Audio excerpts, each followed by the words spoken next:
What's up, guys? So I need to do a walk around of the truck. It's gonna be the first video of my pathetic YouTube channel for now, but it'll get good later. We're gonna look up front first. It's a 95. I need to double check that because I don't believe him. I think it's a 94, but it's a 95 Chevy 1500. Step side, of course. I don't know yet if I want to change that to a fleet side or not. We'll see. It's got a V6 in it right now. That is soon to be replaced. But it's decent. It's not a super tore up. It ran. The reason that I was told that it was parked was that the little module on the back of the distributor quit working, ignition module, something like that. So I already bought that. We're gonna try to fix that and put a battery in it today and see if we can get it to start and run around. I already got a lid for this. I was told that the 4L60 in it just got freshly rebuilt, so we'll see about that. It may or may not get used. It might get sold. On the interior, it's manual windows, which I'm probably going to try to change. Both of the door panels are obviously missing. It does have the 95 and up dash, so that's probably what we got there. The glove box is there. Looks like somebody made a home in it, but it's a good start to me. These seats are going to disappear pretty quick. Yeah, I don't like them at all. Behind the seat, I haven't cleaned it out yet. Still got a bunch of his junk behind it, but be some audio right there. I haven't figured out if I'm going to do a blow through or not yet. Don't really know. As far as the back of the truck, it's pretty clean. The bed's actually in really good condition. There's nothing like tore off the bottom of the fiberglass or anything, so that's all good news. Pretty good dent in this door. I think I'm gonna go ahead and just buy a replacement because I don't want to pull all that out. And then other than that, it's pretty straight. There's not really any dents or dings in a lot of the panels, which makes it easy for me. It's just rust, which that's cake for me to deal with. That's no problem at all. So my plans really for this truck are just to make it more of a street cruiser. We're gonna do an LS swap. I'm gonna lower it pretty low. Just put some decent rims on it, probably 20s, maybe 22s. I'm not going big. I don't need to. I don't like that. The roads are pretty rough here, so anything on rubber bands rides like junk. And you bend rims and blow tires left and right here, so not doing that. I'm gonna get some fresh headlights and stuff. I'll probably do a headlight build, try to do some projector retrofit or something like that. Not sure what I'm gonna do with the grill. I think I'm gonna stick to one that's like this, but I'm probably gonna color match a lot of it because I like that look a little better. I'm gonna need a windshield. I don't even want to know how that happened, but yeah, I think it's a pretty good start. It was acquired for a very, very good price. So yeah, it's gonna get going pretty quick. I'm glad I chose a vehicle like this because the older trucks are a lot cheaper to work on. I can get a door for like 50 to 100 bucks. Windshields are cheap. All this stuff's cheap. So it's a good truck to start out with, especially if you're like just trying to get into working on stuff or doing a build. These are some of the cheaper trucks to do. These like 90s OBSs and then the square bodies and stuff like that. Super cheap to build as long as you find a good start. So stay tuned, guys. We're gonna get that module replaced today. and get a battery in it and see if we can't crank her over. So I'll get back to you in a second.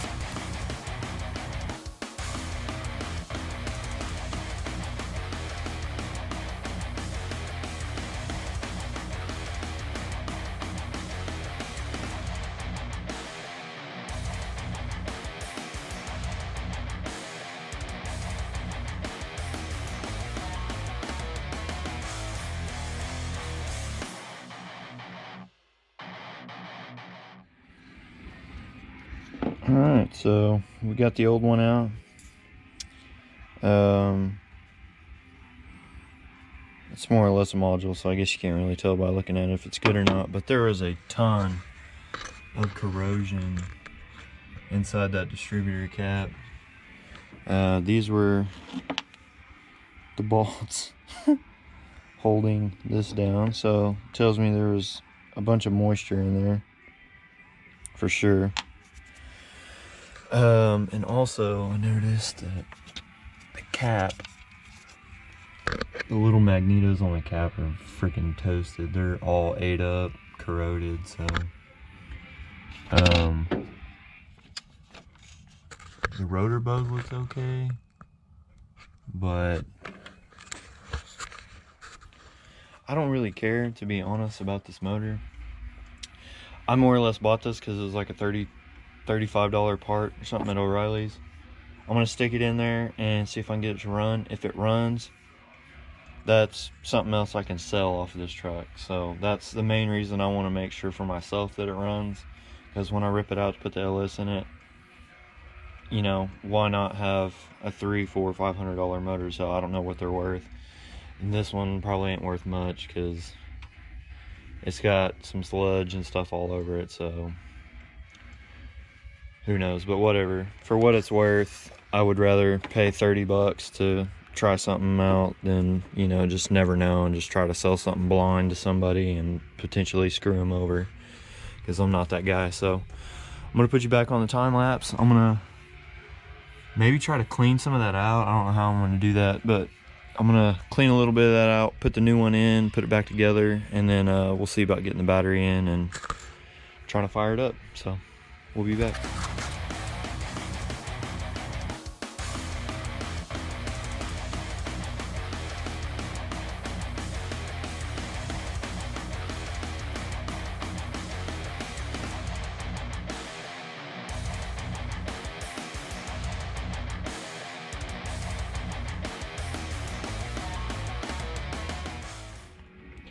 Alright, so that was pretty straightforward. The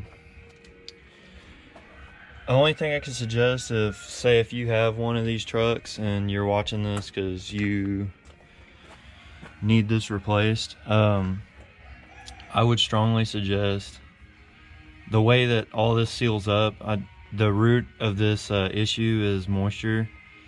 And so like if this was your truck and you were trying to drive it all the time, if you had issues with this, I would check the mating surface of the cap, because the way that the cap sits down and seals around that module and then seals on the foot of the distributor, it's not very airtight at all. So I mean, I don't know if it's a thing to put like a little bit of silicone on that or something.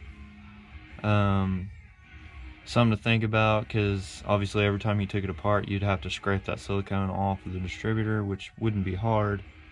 The module's like 35 bucks at O'Reilly's, and then I'm sure a cap's probably can't be more than that. So I mean, if you're having this issue really bad, if you spent like 60 bucks and a little bit of silicone, you'd probably be good to go for a long time, because it's a moisture prone setup. GM did this and this. I had an 04 Silverado that had the V6 and it did the exact same thing.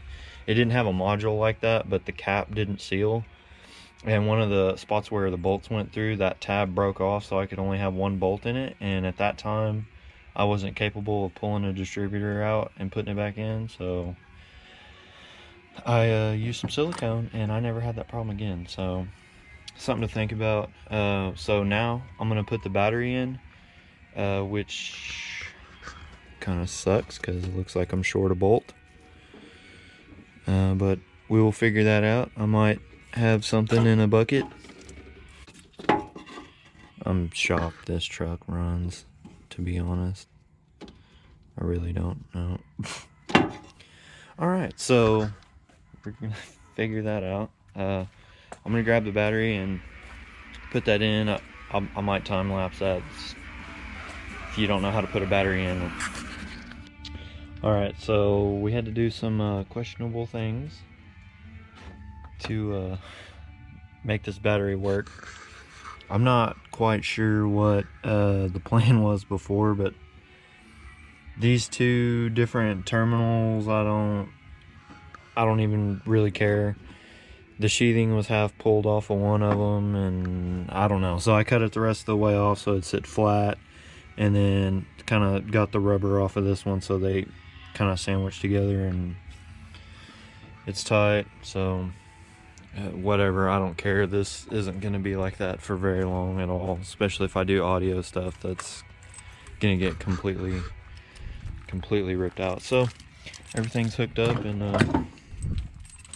we're going to try to see if it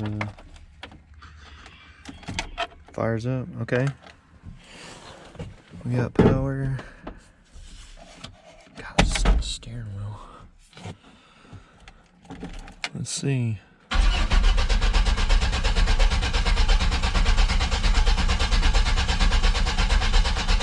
That oil pressure, that's awesome.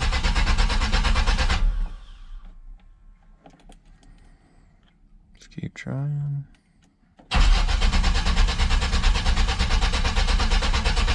This could be, I'm gonna bet that this is that distributor cap, how ate up it was.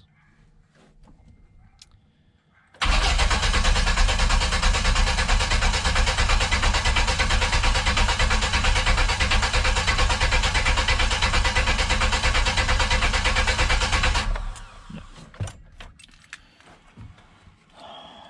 So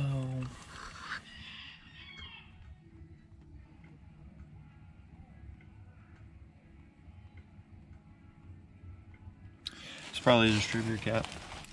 I don't know, could be old fuel, could be me not knowing what I'm doing. But I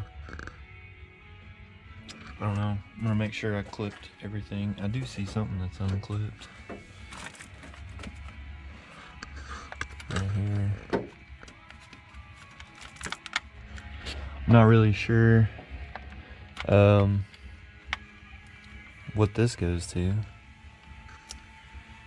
but I'm gonna bet that didn't start because of how ate up the distributor cap was.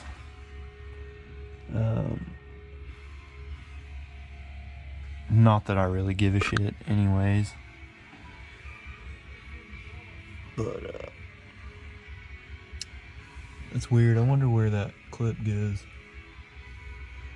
I'm gonna try to figure that out for a second and see if I can figure anything else out, and I'll get back.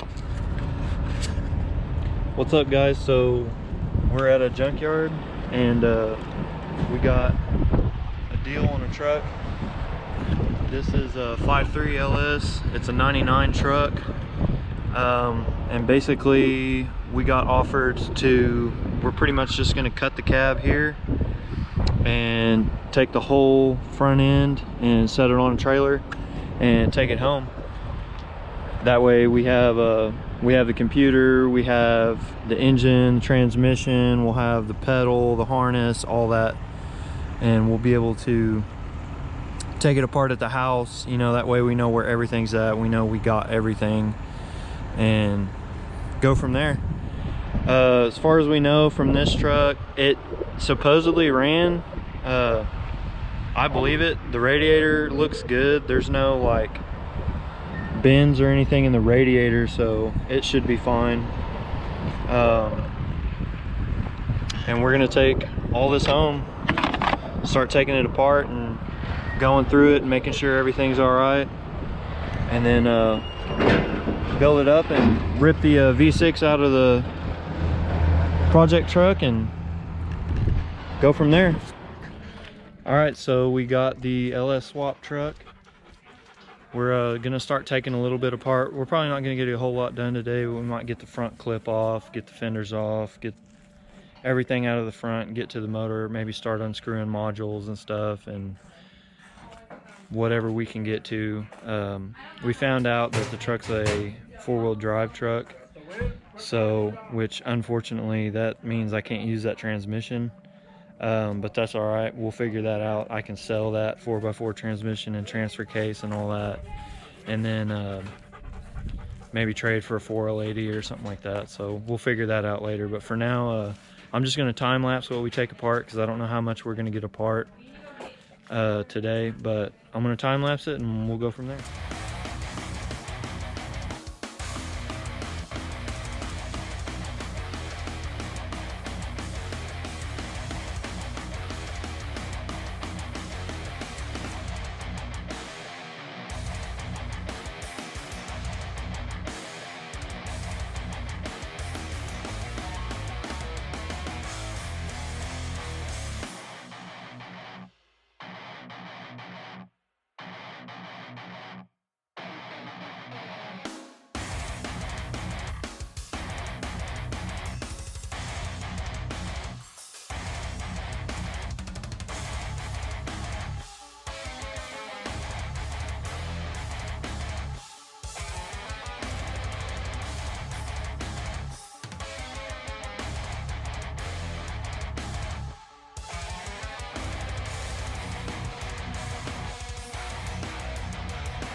All right, so we got the engine and radiator pretty well exposed. We got the radiator out, core support out.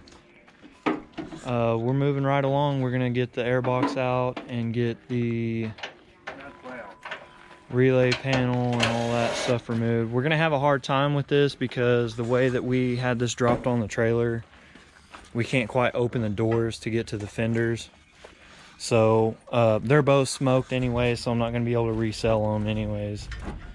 So we'll get as far as we can and probably just peel them back and go ahead and cut them with the cut off wheel or grinder or whatever, however we're going to do it. But it's going good. I didn't think we'd get this far today, but we're here. So we're going to keep taking stuff apart and get it stripped down pretty good to where it's pretty well ready to pull, and then we're gonna have to go through the task of figuring out how to get this high enough on the trailer that we can get the bell housing bolts and stuff like that and pull the engine out.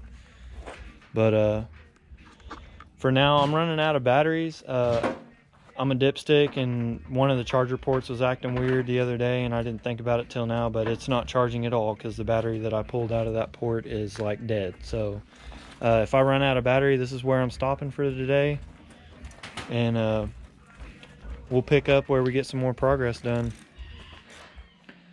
All right, so we're gonna call it a night.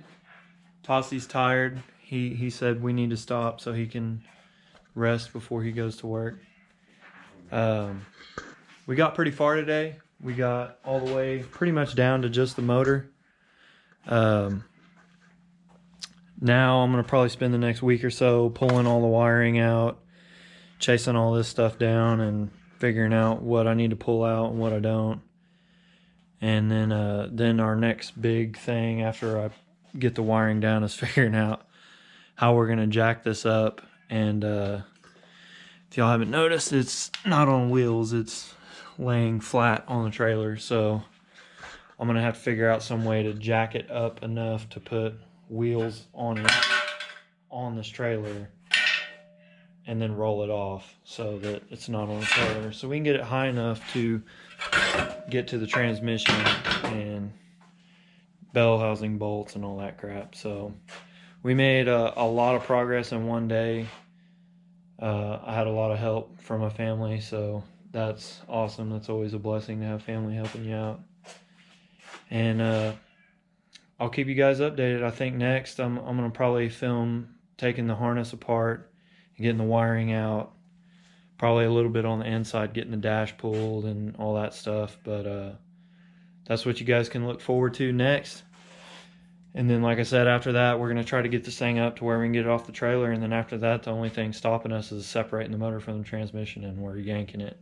So appreciate you guys for watching. And we're going to try to keep as much rolling as we can. Stay tuned.